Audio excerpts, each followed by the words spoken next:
네, 안녕하세요. 지금 태풍 올라오고 있는데 다들 뭐 유리창 같은 거 조심하시고 준비 다 잘 하셨겠죠. 줌 수업이 좋은 게 이런 날 같이 수업을 할 수 있는 게 되게 좋은 것 같아요. 오늘 수업 내용은 오래간만에 하는데 오늘 내용은 또 정리해서 영상으로 올려드릴 테니까 혹시라도 휴가 중이거나 못 오신 분들은 영상으로 보시면 될 것 같아요. 어제 저녁에 보도자료가 나왔는데요. 신속통합기획 관련돼서 정비계획 위반 동의율 50% 완화된다는 내용이었는데 어제 받았는데 오늘 아침에 이제 그 엠바고가 있으니까 오늘 뉴스가만 나갔을 것 같은데 제가 뉴스 확인을 못했어요.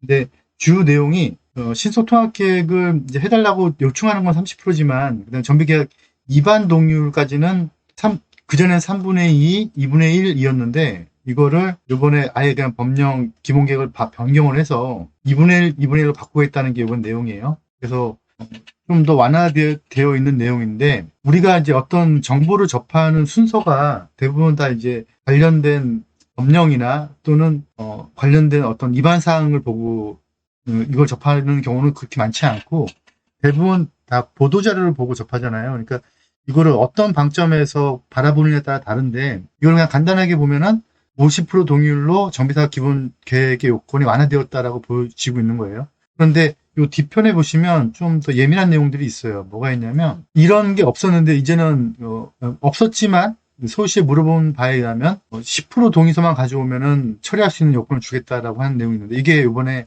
새롭게 바뀌는 안에 들어가서 토지등 소유자가 이미 명문화된 것 같아요. 물론 법령으로 명문화된 건 아니고 정비 기본계획 안으로 문자가 들어간 거지만 15% 이상이 반대하면 입안을 재검토하거나 그리고 아예 그냥 제척시키거나 아니면은 뭐 25% 이상이면은 입안을 취소하는 정도 수준까지도 이제 이런 내용들이 들어갔는데 이 내용이 누구한테 좋은 지금 현상이 벌어지고 있냐면 요 내용이 명문화되는 순간 어떤 현상이 벌어지고 있냐면 지금 신통 같은 경우가 모아랑 다르게 건물을 짓고 있는 중에 신통을 들어가는 순간 건물을 짓고 있는 과정에서 6, 7개월 동안 짓고 있는 과정 중에서 해당 건물이 권리산정 기준을 바깥으로 벗어나면서 기준일이 다르기 때문에 모아 같은 경우는 기준이 어디였죠? 모아는 기준일이 착공계를 넣으면 되었지만 이거 같은 경우는 신통 같은 경우는 이제 등기가 나야 되니까 그래서 생각보다 건물을 짓는 과정에서 신통이 추진되면서 권리산정 기준일에 제외된 물건들이 많아요.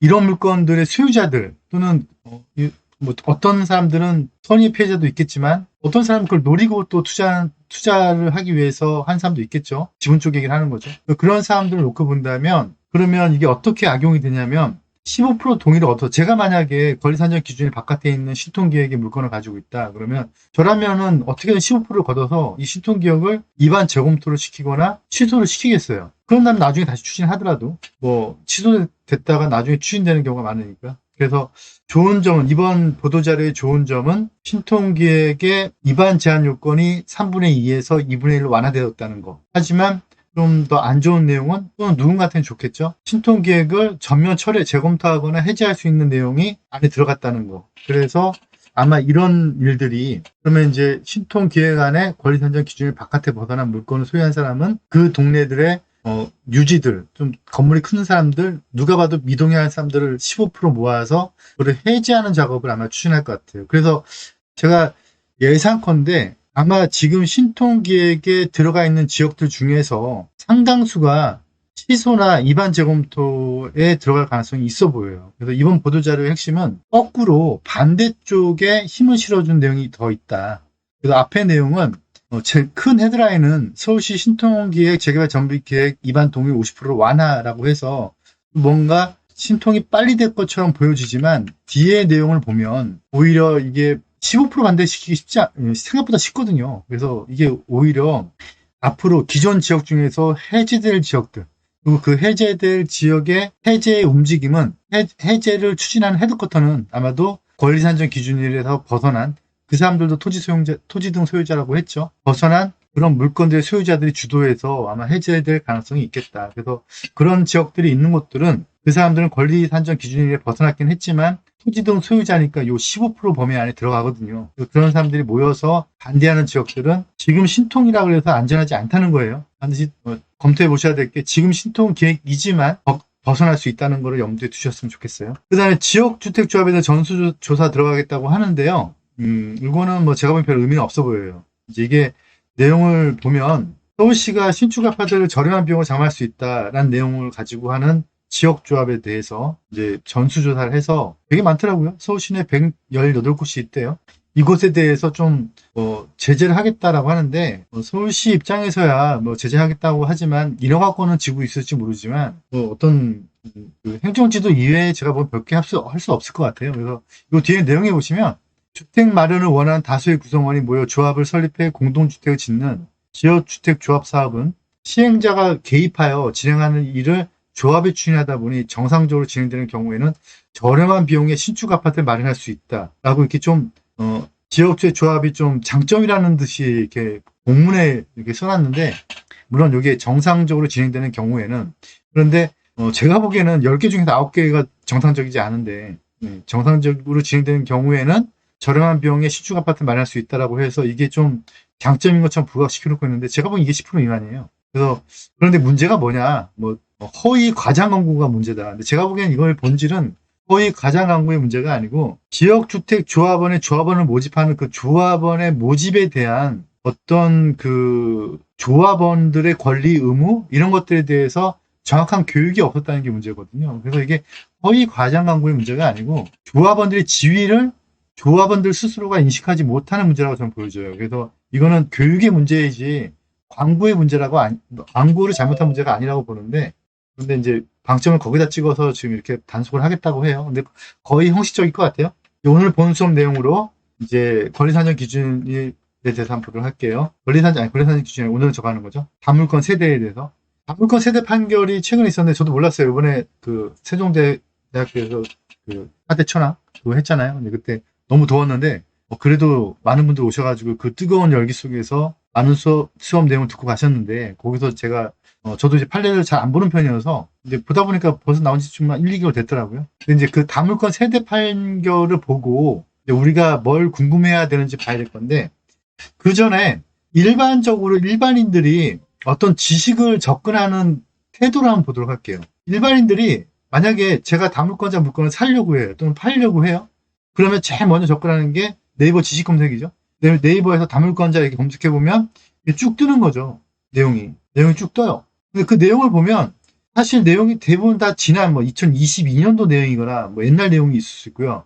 이게 최근 내용이라고 하더라도 이 답변해주는 사람이 어떤 능력치가 있느냐에 따라 달라질 수가 있겠죠. 지금 오늘 제가 볼 거는 다물권 세대인데, 다물권 세대를 보면 다물권 세대라고 검색을 해보면 저희 거밖에 안 떠요. 지금 네이버 검색에, 통합 검색에 제가 올린 거밖에 안 뜨고 있어요. 그래서 거의 지금 지식이 없는 거죠. 그래서 제가 수업 중에도 그렇고 세미나 때도 매번 말씀드리는 게, 제발 좀 네이버 지식 검색하지 말아달라. 그러면 이제 좀 똑똑하신 분들은 어디 가서 물어보냐면 법에 가서 물어보죠. 그때 제일 많이 하는 게 이 법제처의 유권 해석이죠. 그래서 이 법제처의 유권 해석을 보면 좀 이따 보여드릴 테지만, 이 도시정비법에 의한 이 19조 관련된 내용에 대해서, 지금 39조의 내용이죠. 이 다물권 세대 내용이에요.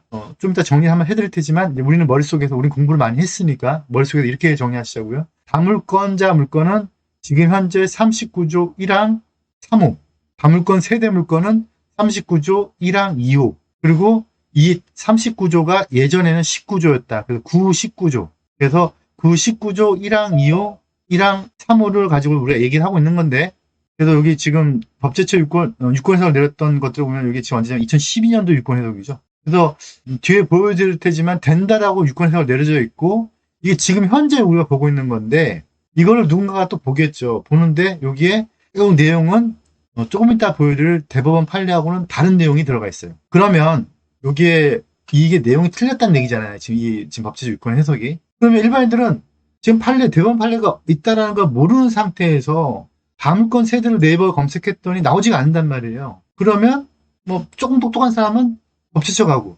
법제처 가서 이렇게 답변을 받더니 답변이 된다라고 하니까 거래를 시키는 거죠. 이게 문제가 있다는 거예요. 그래서 제일 첫 번째, 당연히 지식 검색은 믿지 말아야 되고, 심지어는 유권에서도 믿지 말아야 된다는 거예요. 그래서 지금 이게 지금 일을 안 하고 있는 건데요. 여기 뒤에 보시면 이런 내용이 있어요. 법제처 법령의 효력에 대한 안내라고 해서, 법제처 법령 유권 해석은 행정부는 이제 입법, 사법, 행정을 얘기하는 그 행정이죠.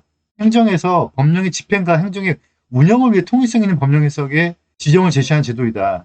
그런데 만약에 어떤 판례가 뒤집혀지면, 그러면 이 유권 해석은 그거를 이제 제공할 수 없다고, 해석을 더 이상 규정할 수 없다고 규정하고 있다. 근데 요 유권 해석은 판례가 나오기 전 해석이니까 있는 거지만, 이제 이건 판례가 나왔으니까 사실은 이게 삭제가 되거나, 아니 요 밑에 내용으로 이 유권 해석은 몇 월 며칠자로 대법원 판례에 의해서 내용이 변경되었습니다라는 내용이 사실 들어가 있어야 되는데, 그만큼 공무원들이 친절하지는 않죠. 그렇다고 뭐 이걸 가지고 또 누군가가 또 거래해서 법제를 상대로 소송을 걸 게 아닌 이상. 그래서 우리는 좀 더 깊게 공부를 하고 좀 더 많은 사례들을 통해서 여러 가지 가능성을 보자라는 생각이에요. 그래서 이제 실제 현장에서 궁금한 사례를 보시면, 이제 제가 이거는 그때 당시 2008년 2월 9일, 그다음 2009년 뭐 2월 3월인가 이때쯤에 계속해서 법령이 나올 때쯤에, 그때 당시에 이 분야에 대해서 관심 있는 사람들하고 상당히 많은 얘기를 나눴던 내용들이고, 그때 당시에 많이 회자되었던 내용이고, 저는 항상 얘기하지만 항상 적극적 해석을 해야 된다. 그래서 이거는 우리가 거꾸로 소극적 해석을 해야 된다. 우리가 불리한 해석을 해야 된다. 어떻게 될지 모르니, 돈이라는 게 한 방에 벌다가 한 방에 날아갈 수도 있으니 어떻게 될지도 모르니, 항상 우리가 소극적 해석을 해서 이게 어디로 튈지 모른다라는 가정을 세워야 된다라고 말씀을 드렸었고, 저는 그때 당시에 다문권 세대도 위험한 여지로 보고 있었어요. 그래서 저를 비롯한 많은 사람들이 다문권 세대에 대한 질의를 넣었었고, 그 질의에 대해서 법제처나 각종 구청 이런 데에서 답변이 온 걸 가지고 관리처분이 그동안 짜져 있죠. 그래서 이제 사례를 물론 이제 앞으로는 더 많이 봐야 되는데, 이거 아직 보도 자료도 없고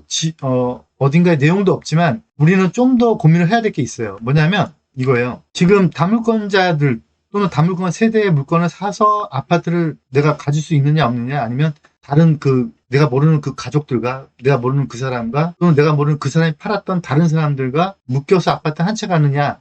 그래서 분양권이 있다 없다, 또는 청산이다 아니다, 또는 이게 조합원이다 아니다, 또는 분양 대상자가 합산돼서 1인의 분양 대상자로 본다, 여러 명이다, 이런 문제가 있지만, 그 문제를 넘어서서 하나를 더 검토해 볼 게 있어요. 뭐냐면, 내가 이 재개발 지역 또는 이 재건축 지역의 물건 중에서 80제곱미터여서 10제곱미터를 사들였을 때 이 권리가액을 내가 붙일 수 있나 없냐에 대한 부분도 검토를 해야 돼요. 물론 이 두 번째 부분, 내 권리가액이 붙을 수 있다 없다에 대한 부분은 지금 현재 서울시 조례를 비롯한 각 지방 조례에서는 지금 우리가 따져보려고 하는 19조 1항과 19조 1항 3호와 19조 1항 2호와 별개로 명문화가 되어 있어요. 그런데 그 명문화되어 있는 내용이 실제로 작동할 수 있느냐 없느냐를 따져봐야 된다는 거죠. 그래서 저는 약간 회의적이거든요. 물론 이거를 어떻게 해석할지는 또 엄청나게 많은 법과 관련된 사람들, 법제처에 있는 사람들도 법과 관련된 사람들이고, 대법원장도, 대법관도 법과 관련된 사람들인데, 그분들만저도 견해가 갈리고 있으니 우리같이 일반 민초들이 견해가 갈리는 건 당연하겠죠. 그래서 이게 어떻게 될지를 봐야 되는데, 우선 첫 번째, 다물권자에 대한 판단은 우리가 미리 앞부분에 봤으니까, 영상에서 봤으니까 다물권 세대를 오늘 볼 건데, 다물권자에 대한 판단과 다물권 세대에 대한 판단을 보고, 그 다음에 내 권리가액이 붙을 수 있다 없다에 대한 부분도 같이 보자는 게 제 취지예요. 물론 이건 아직 판례도 없고 해석도 없어요. 그런데 자연스럽게 이게 연결될 수밖에 없다는 거고요. 또 하나가, 권리가액에 대한 부분은 지금 현재는 명문화가 조례에 되어 있긴 하지만, 뭐 법제처 유권 해석도 대법원에서 깨는 마당에 조례를 깨는 건 얼마나 쉽겠어요. 그러니까 조례에 정의되어 있는 그 내용을 가지고 우리가 단순하게 여기 문구가 있으니까 봐라라고 할 수도 있지만, 그게 어느 정도의 면피는 될 수 있지만 전국적으로 어느 순간 이게 사고가 터졌을 때 깨질 수 있다. 그랬을 때 우리가 어떤 거를 조심해야 될 건지도 봐야 된다는 거죠. 그래서 다물권자 승계자의 권리 합산에 대해서 우리가 앞부분에 지난 작년 판례인가요? 봤을 때는 이런 거였죠. 한 사람이 여러 개 물건을 가지고 있을 때 그 가지고 있는 물건을 조합 설립 인가가 기준일이에요. 이거는 가로정비 사업, 재개발, 재건축 다 똑같은 거죠. 조합 설립 인가일 이후에 다물권자 물건, 이 다물권자라는 기준은 구역 지정도 아니고 사업시 인가도 아니고 조합 설립 인가일인 거죠.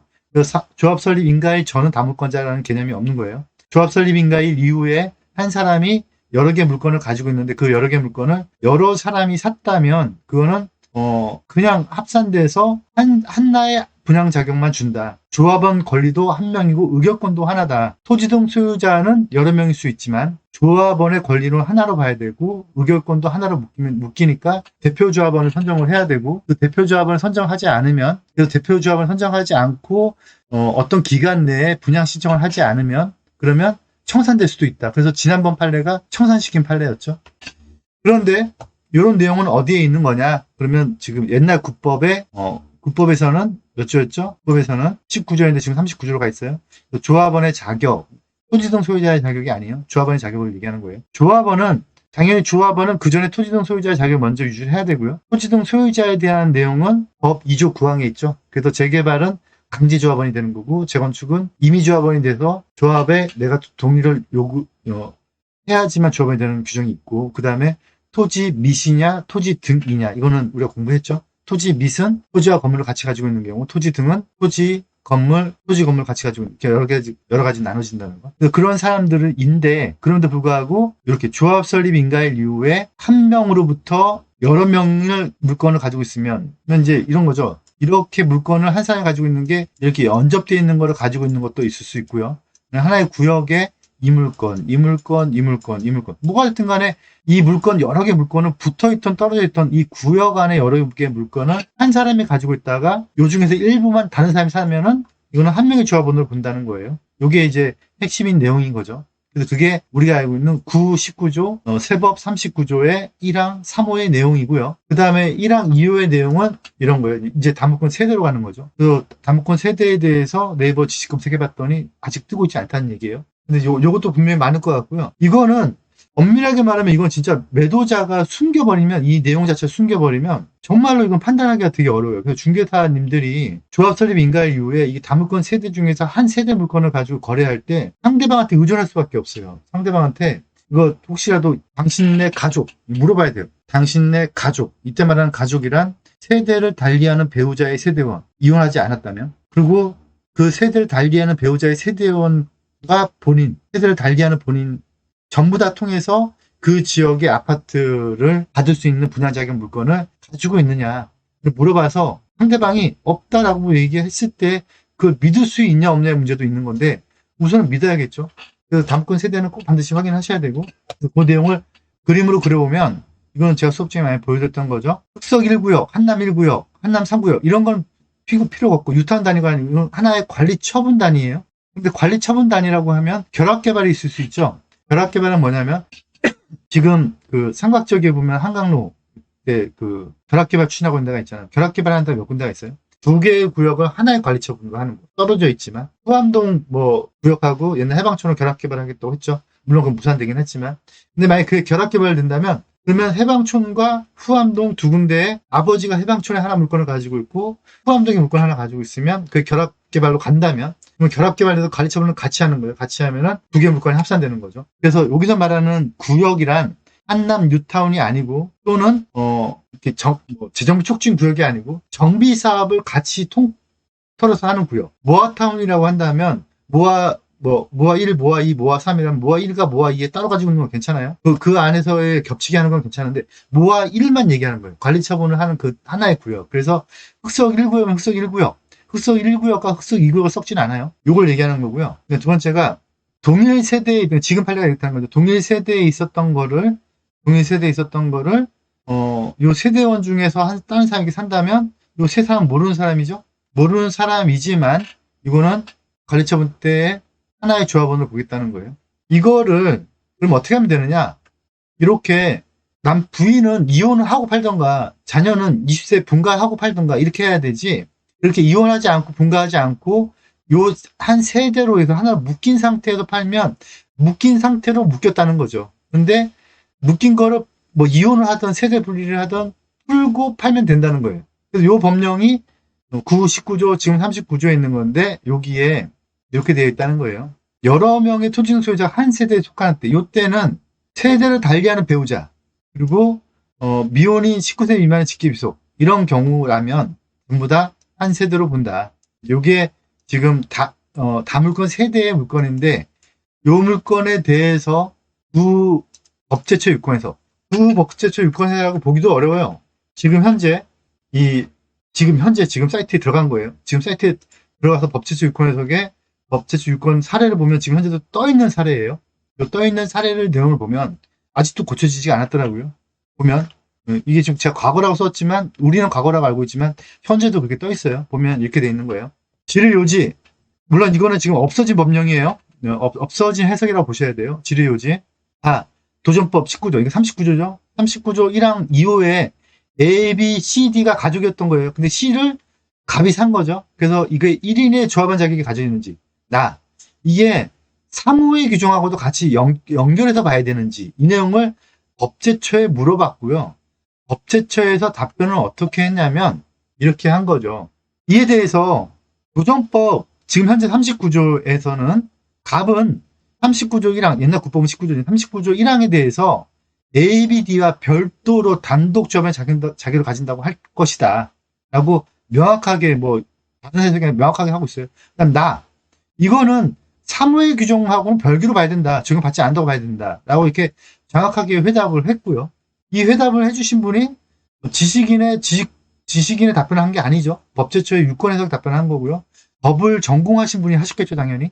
예. 그래서 그 이유를 보면 쭉 여타한 내용들을 담고 있고요. 그렇다면 위 내용으로 봤을 때 도전법 39조 1항, 왜 19조는 39조라고 읽고 있느냐에 대해서 질문하시면 안 돼요. 39조 1항 2호는 여러 명의 토지 등 소유자가 한 세대에 여러 명의 토지 소유 한 세대에 속하는 경우를 대상으로 하고 있는 바, 이 사안에서와 같이 한 세대에 속하는 A, B, C, D 중 C가 조합설을 인가 후에 다른 세대에 속하는 갑에게 팔았다면 이 C의 소유권은 양도했다면 갑은 A, B, D와 한 세대에 속하지 않으니까, 그러니까 당연히 1항 2호를 적용하지 않아도 되고 1항 3호는 별개니까 이거는 괜찮다라고 해석을 하고 있는 거예요. 그래서 몇 번 말씀드리지만 이 답변을 그냥 지식인의 답변들 하듯이 정체도 없는 사람이 한 게 아니고 법제처의 법률 전문가가 했다는 거죠. 근데 이제 그 법률 전문가보다도 더 높은 지위에 있는 법률 전문가가 대법원에서 했던 판결은 다른 판결을 하고 있다, 그 얘기를 드리는 거예요. 우리는 도대체 누굴 믿고 이런 투자를 해야 되는 거예요? 나번은 그거죠. 나번은 1항 3호를 적용할 것이냐. 근데 적용하지 않아도 된다. 왜 그러냐?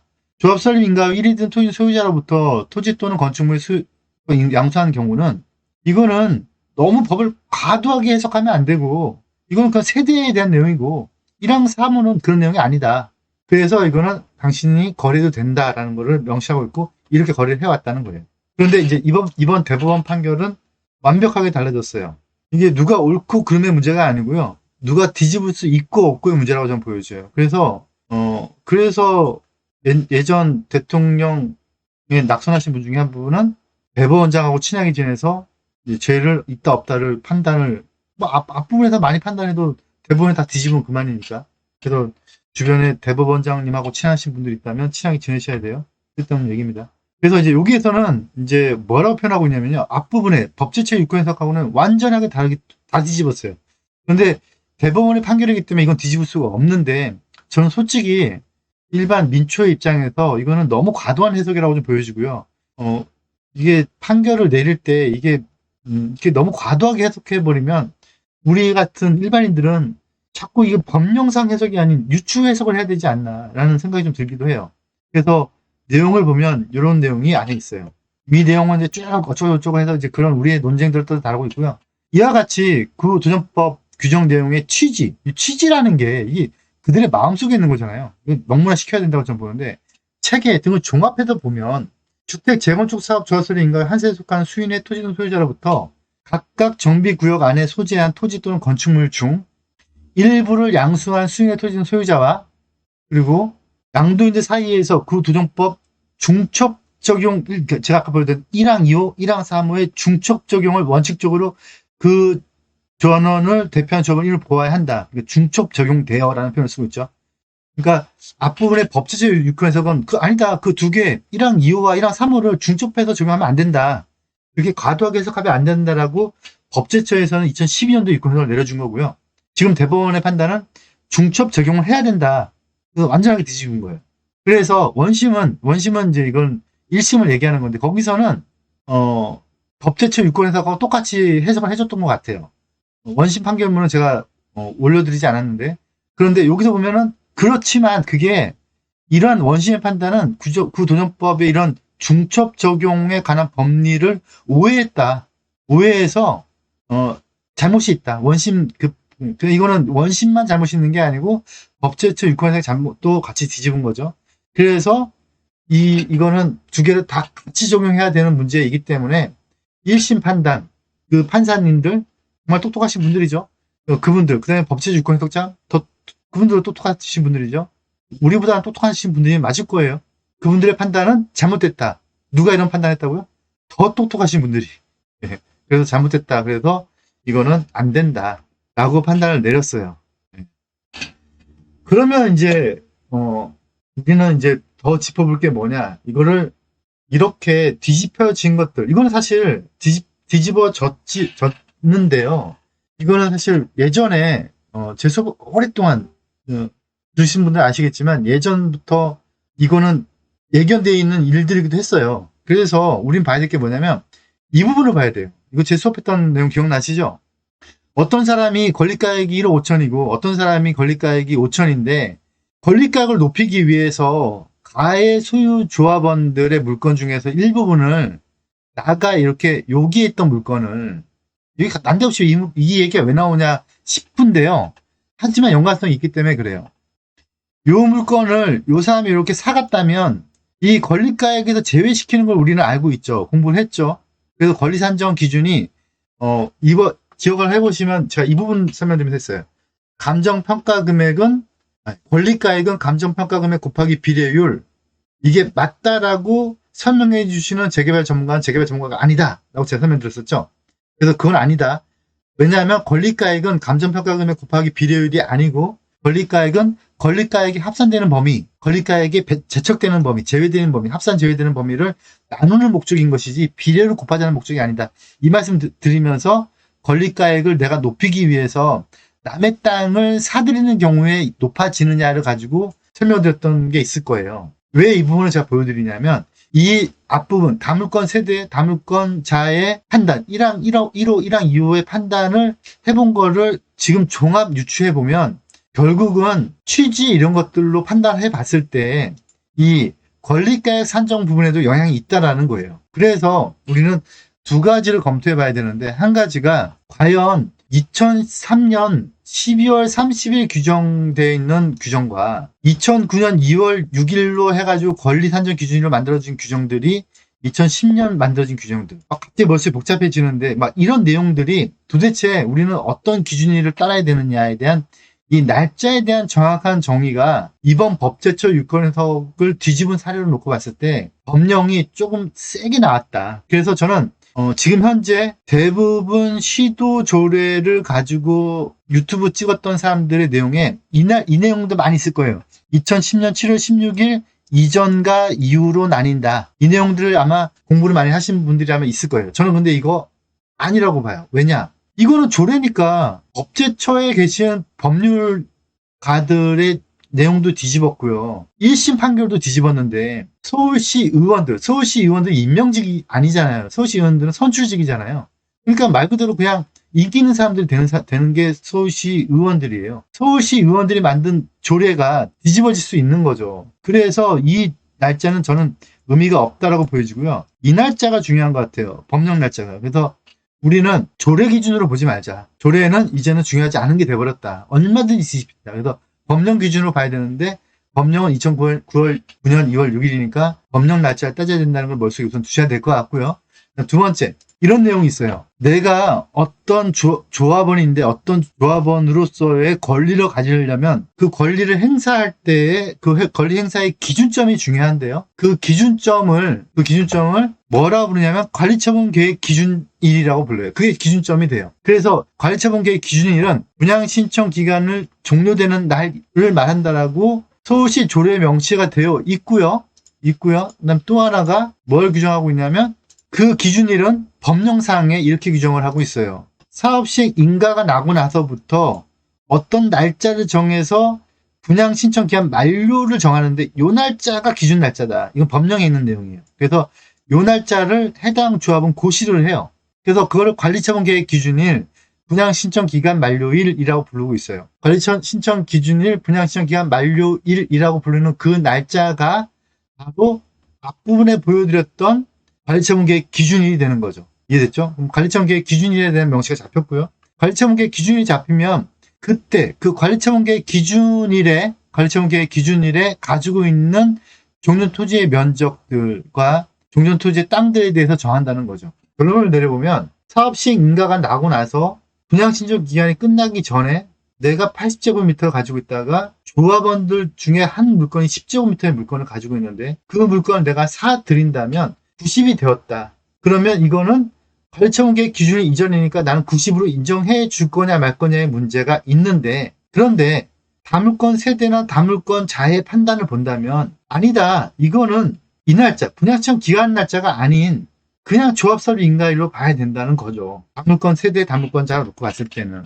그래서 지금 조례에서 규정하고 있는 권리가액을 산정할 때 그 어떤 물건을 내가 사들인다는 문제도 다물건자, 다물건 세대에 포함시켜버릴 수밖에 없을 것 같아요. 이건 저의 판단이에요. 이건 아직 판단도 없고 판결도 없고 이건 아직 내용이 없어요. 물론 이거는 지역별 구청에 가보시면 지역별 조례나 지역별 구청 담당자들은 괜찮다라고 얘기를 해요. 사례로 말씀드릴게요. 한남 3구역 이제 관리처분 인가 났으니까 끝났어요. 한남 2구역을 예를 들어 볼게요. 한남 2구역에 어떤 사람이 80제곱미터 가지고 있어요. 그런데 한남 2구역에 한 사람이 10제곱미터를 가지고 있었네요. 이걸 붙일 수 있느냐 없느냐는 거죠. 그런데 한남 2구역은 지금 현재 조합설 인가가 났고 사업시 인가가 났잖아요. 그러면 지금 서울시 조례의 내용을 놓고 본다면 그러면 조례에서는 가능하다라고 명문화가 되어 있어요. 그런데 앞부분에 보여드렸던 다물건자, 다물건 세대를 규정을 놓고 본다면 이거는 안 된다고 해석하는 게 맞다라는 거죠. 제 판단은. 물론 아직까지도 용산구청에서는 된다라는 판단을 내려주고 있는 것 같아요. 그런데 제가 보기엔 좀 어려워요. 그래서 다물건자, 다물건 세대에 대한 내용은 다물건자, 다물건 세대에 대한 내용으로 국한되는 게 아니고 권리 산정 기준에도 영향을 준다. 그래서 내가 조합원으로서 다른 사람들을 이런 케이스를 얘기하는 거예요. 어떤 사람이 물건을 2개를 가지고 있었어요. 어떤 사람이 물건 1개를 가지고 있었어요. 요 물건을 요 사람이 사들이는 거죠. 이렇게 온 거예요. 그러면 이것도 이렇게 하나의 조합원으로 묶일 가능성이 있어 보인다라는 거예요. 아직 사례는 없어요. 이 얘기를 지금 아마 제가 처음 할 거예요. 아마 대한민국에서. 근데 이것도 염두에 두셔야 된다는 거죠. 그래서 조합 설립 인가일 이후부터는 이제는 모든 게 다 위험해졌다. 우리는 소극적으로 해석을 하자. 너무 우리한테 유리한 해석을 하지 말고 좀 더 불리한 해석을 할 필요가 있다. 그래서 다물건자, 다물건 세대의 대법원 판결문을 쭉 읽어보면 그 취지가 법제처 유권 해석을 흔들었고 그 다음에 1심 판결도 흔들었으니 우리의 해석에 따르면 서울시 조례도 흔들릴 가능성이 있다. 그래서 조합 설립 인가일 이후에는 어떠한 행동도 하지 말자. 심지어는 저는 사고팔고도 하지 말자. 그래서 조합 설립 인가 난 지역은 관리처분 인가가 날 때까지 기다리자라는 게 저의 생각이에요. 그래서 법령에 다시 앞부분을 가보면 일반인들은 해석을 어떻게 하냐면 이렇게 한다는 거죠. 다시 앞부분으로 늦게 오신 분들이 있으니까 네이버 지식 검색에 문제 없어. 좀 더 똑똑해서 법제처 질문사 봤더니 문제 없어. 하지만 문제가 있을 수 있다는 게 이쪽 분야라는 거죠. 그래서 우리는 좀 더 많이 공부를 해서 물론 이게 어려울 수도 있지만 또 다른 틈새를 찾을 수도 있거든요. 참고로 예를 들어서 이런 사례가 있을 수 있어요. 이거는 적극적, 소극적 해석을 넘어서서 저의 해석인데요. 어떤 사람이 다물건자예요. 요 한 사람이 다물건자예요.